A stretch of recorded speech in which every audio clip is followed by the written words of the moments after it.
بسم الله الرحمن الرحیم. الحمد لله رب العالمین والصلاة والسلام على سید الانبیاء والمرسلین محمد و علی آله و صحبه اجمعین. اما بعد، بینندگان بسیار عزیز و گرامی، السلام علیکم و رحمت الله و برکاته. امروز با آداب طلب علم در خدمت شما بینندگان عزیز و گرامی هستیم. در برنامه امروز صحبت از این میکنیم که یک طالب العلم، یک شاگرد، کسی که به دنبال طلب علم هست، اون علمی که انسان را میتواند به سعادت دنیا و آخرت برساند، برای اینکه به علم و دانش مطلوب خودش برسد و علم مفیدی رو کسب بکند، چه سری مسائلی برایش نیاز هست. در جلسات گذشته ما صحبت کردیم از جایگاه علم، اینکه اولین آیاتی که از قرآن کریم بر پیامبر اکرم صلی الله علیه و سلم نازل شدند با اقرأ و خواندن شروع شدند. اسلام ما رو به فراگیری علم و دانش تشویق کرده و علم و دانش تا اندازه‌ای که انسان بتواند ضرورت‌ها و نیازهای خودش رو برآورده بکنه فرض و واجب هست. حالا برای اینکه این علم رو خوب ازش استفاده بکنیم و بهره برداری بکنه، یک طالب علم چه آدابی رو باید رعایت بکنه؟ نکته اول این که به دنبال مجالس علم باشد. به دنبال این باشد که در کجا علم و دانش وجود دارد، در کجا عالم خوب و برجسته و صاحب علمی وجود دارد، تا به آنجا برود و از اون علم و دانش استفاده بکند. واقعیت این هست که سلف این امت، گذشتگان این امت، کیلومترها راه رو طی می‌کردند تا اینکه یک حدیث رو از یک نفر در فلان گوشه از جهان یا در فلان جا بشنوند و زحمات زیادی را متحمل شدند تا اینکه علم و دانش رو کسب کردند و به دست آوردند و به دست ما رسوندند.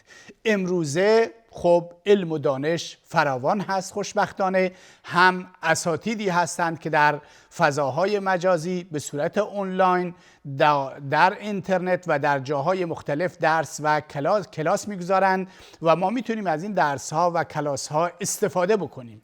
در نتیجه اول این که طالب علم به دنبال علم مفید باشد.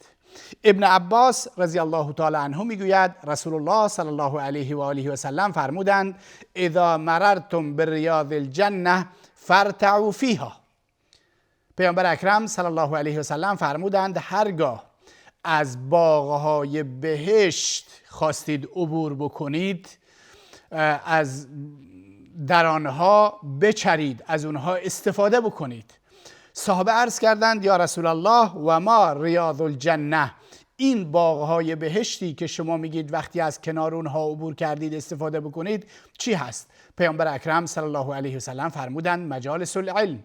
اینها مجالس علم هستند که باید از اونها استفاده بکنیم و در خدمت علم و دانش باشیم. این هست که بعضی ها خب به طور رسمی میرن داخل دانشگاه ها، مدارس دینی، معاهد دینی و به دنبال کسب علم و دانش هستند.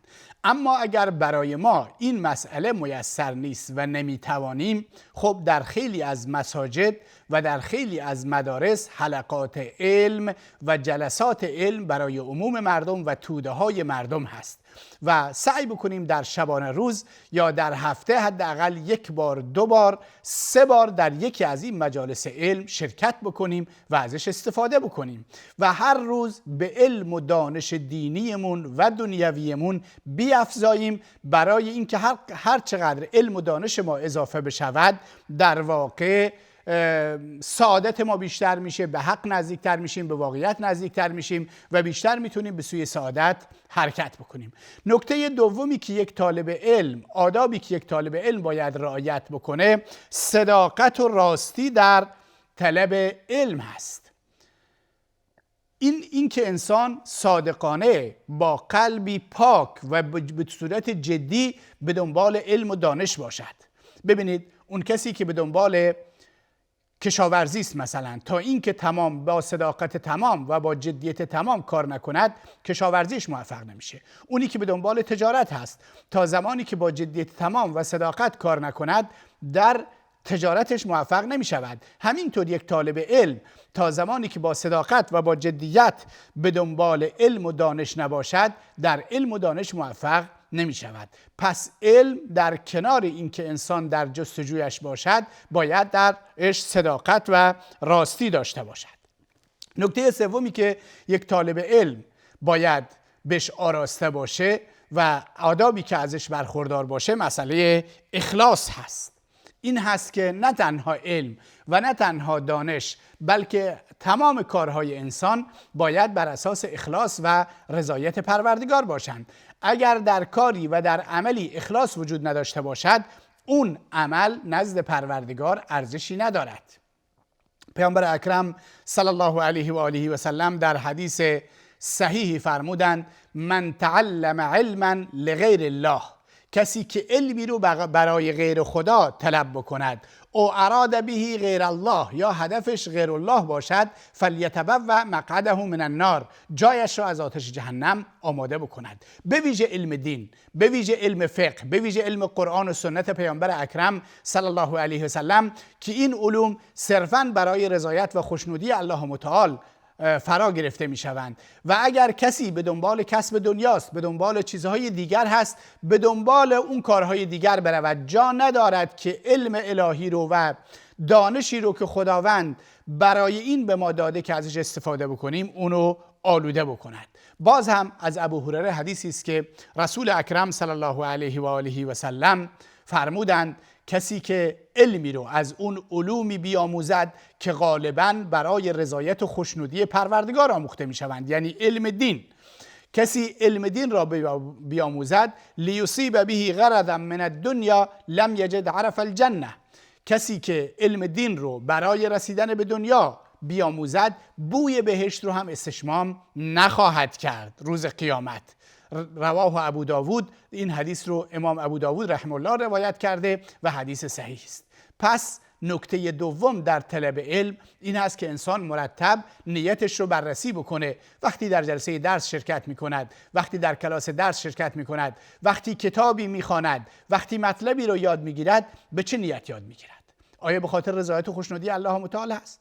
یا به خاطر تکبر ورزیدن به دیگران، فخر فروختن به دیگران، به خاطر اینکه به دنیا و مکاسب دنیوی برسد؟ این نیت رو مرتب بازرسی بکنیم و علم و نیت ما در واقع باید صرفاً الله متعال باشد. و نکته چهارم و مطلب چهارمی رو که یک طالب العلم باید رعایت بکند این هست که خودش رو تزکیه بکند، اخلاقش را درست بکند، رفتارش را درست بکند. اون علمی که بر روی زندگی انسان تأثیر نداشته باشد، بر اخلاق انسان تأثیر نداشته باشد، انسان رو تزکیه نکند، در مسیر درست و صحیح قرار ندهد، اون مانند درخت بی ثمری است، درختی است که ثمری ندارد. در نتیجه ثمره علم عمل هست، ثمره علم اخلاق و تزکیه هست.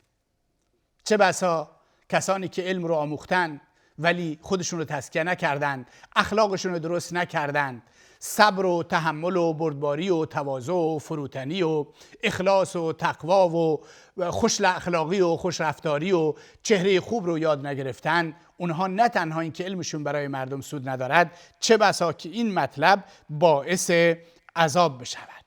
این است که شاعر میگوید لا تحسبن العلم ینفع وحده ما لم یتوج ربه بخلاق.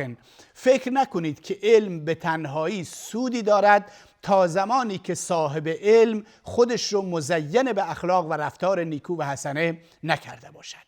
این است که طلاب علم و همچنین علما که بحثشون بعدا ما خواهیم کرد باید تلاش بکنند که به اخلاق وارسته و بزرگی در واقع وارسته باشند. در غیر این صورت از این علم استفاده‌ای که باید بکنند اون استفاده رو نخواهند کرد. مسئله پنجم در طلب علم این هست که فرد از در واقع جدل بیهوده، از جدل‌های عقیم، جدل‌هایی که فایده‌ای ندارند و سخنانی که جر و بحث‌های بیهوده‌ای که غالباً به نتیجه‌ای نمی‌رسند، از اینها پرهیز بکند.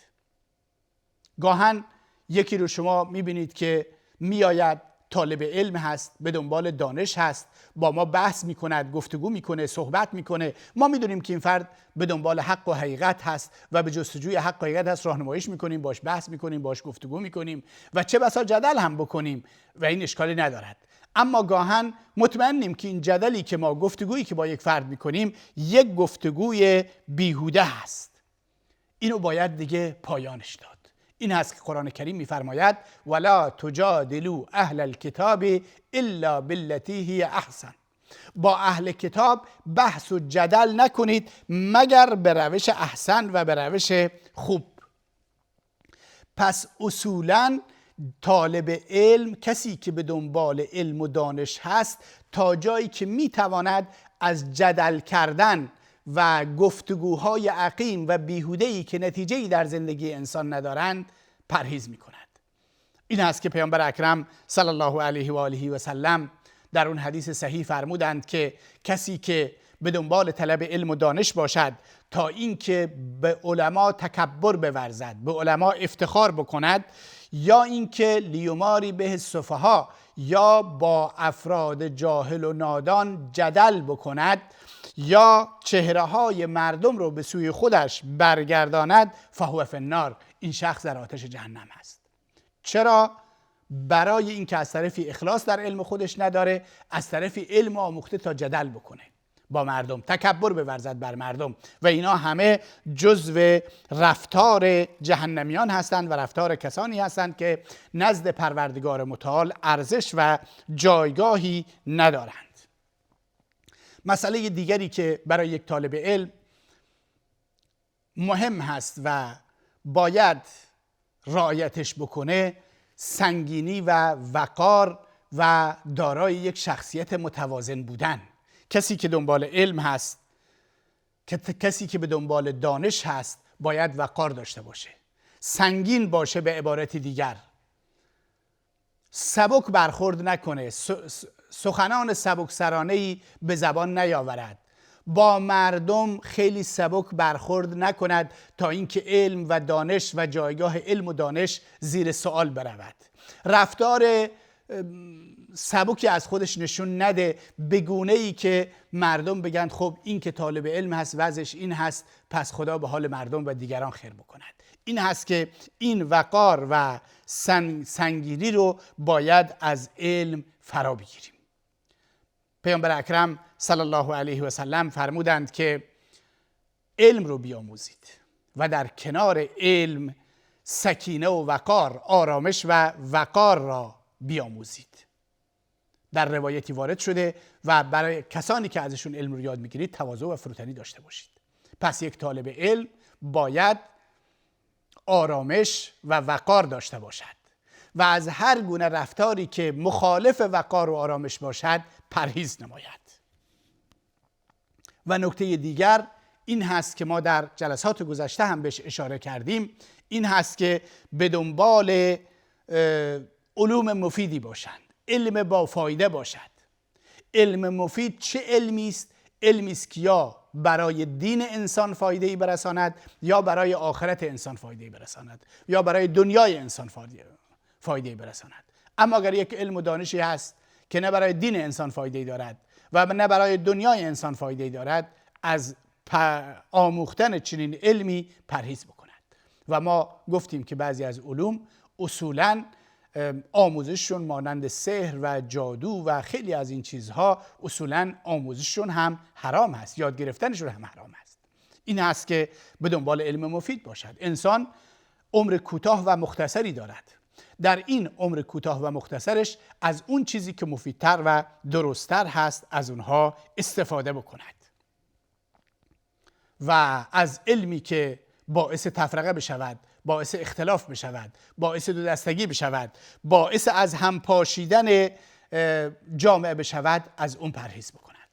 و نکته دیگری که یک طالب العلم باید رعایت بکند این هست که علم و دانش رو از هر کس و ناکسی نیاموزد، بلکه از علمای شایسته، علمای ربانی، علمای مخلص، و علمای با تقوا بیاموزد. برای اینکه وقتی علم رو از چنین علمایی میآموزد، اونها انسان رو به سوی دین و به سوی خدا میبرند، به سوی ربانیت میبرند، به سوی اخلاص و تقوا میبرند. اما اگر این علم رو از انسانهای دنیا پرست و عالمی که عامل به علم خودش نیست، عالمی که از تقوایی برخوردار نیست، عالمی که عالم سوء به اصطلاح هست یاد بگیرد، خب این تحت تأثیر اخلاق و رفتار اون قرار میگیره و این علم نه تنها این که برایش سودی نخواهد داشت، بلکه وبالی برای دنیا و آخرتش خواهد شد. این هست که این ادب هم خیلی مهم است. انس بن مالک رضی الله تعالی عنه میگوید رسول الله صلی الله علیه و آله و سلم فرمودند ان هذا العلم دین فانظروا عمن تأخذون دینکم. این علم دین هست، شما نگاه بکنید که دین خودتون رو از چه کسانی میآموزید و از چه کسانی یاد میگیرید. اینی که آدم دقت بکنه. کتاب‌هایی رو که مطالعه میکنیم ببینیم این عالمی که نویسنده این کتاب چه کسی است. در عین حالی که علم خوب هست و اگر انسان به اون حدی رسیده باشد که قدرت تشخیص خوب و بد رو داشته باشد، میتونه کتاب‌های مختلف رو مطالعه بکند، اما به هر حال خواندن کتاب‌های علمای مخلص، علمای ربانی، علمای صادق حتما در زندگی انسان تأثیر مثبت میگذارد و خواندن کتاب‌های انسان‌های مبتدع، انسان‌های گمراه، انسان‌های در واقع کسانی که به دنبال دنیا هستند، دنیا پرست و شهوت پرست، چه بسا بر زندگی انسان تأثیر منفی بگذارد و انسان رو دچار مشکل بگرداند. و نکته بعدی برای یک طالب علم که علم می‌آموزد این هست که در واقع صبر داشته باشد، تحمل داشته باشد. مسیر علم طولانی است، مسیر علم سخت هست. چه بسا انسان در زندگی خودش و در مسیر علمی و دوران طلب علمی خودش دچار مشکلات و گرفتاری‌های زیادی بشه، با کمبود پول مواجه بشه، با کمبود امکانات مواجه بشه، درس‌ها رو به راحتی یاد نگیرد، نیاز به این داشته باشد که شب تا صبح را بنشیند و درس بخواند، باید راه صبر رو در پیش بگیرد. این است که از عمر رضی الله تعالی عنه نقل هست که ایشون می‌فرمودند که تعلموا قبل ان تسودوا، علم یاد بگیرید قبل از اینکه بزرگ بشید و دیگه در اون موقع نتوانید علم رو یاد بگیرید. مسئله بعدی که در آداب طلب علم مهم هست این هست که انسان هر چیزی رو که نمیداند بپرسد. شرم و حیا نباید باعث بشود که انسان نپرسه، سوال نکنه. این هست که عایشه صدیقه رضی الله تعالی عنها میگوید که نعم النساء نساء الانصار، بهترین زنان زنان انصار بودند که لم یکن یمنعهن الحیاء الا ان یتفقهن فی الدین، حیا باعث نمیشد، مانع نمیشد که در دین فقه و دانش یاد بگیرند. و نکته بعدی این که علم و دانش رو از آدابش هست که بنویسیم، ثبت بکنیم، ضبط بکنیم که اینها ماندگار هستند. امیدوارم که الله متعال به همه ما توفیق بدهد که در مسیر فراگیری علم و دانش باشیم و در این مسیر اخلاص، تقوا، صداقت، صبر، تحمل، تواضع، فروتنی، این صفات زیبا رو فرا بگیریم. از اینی که ما را همراهی کردید از شما تشکر میکنم. تا جلسه دیگر و وقت دیگر، خدا یار و نگهدارتون.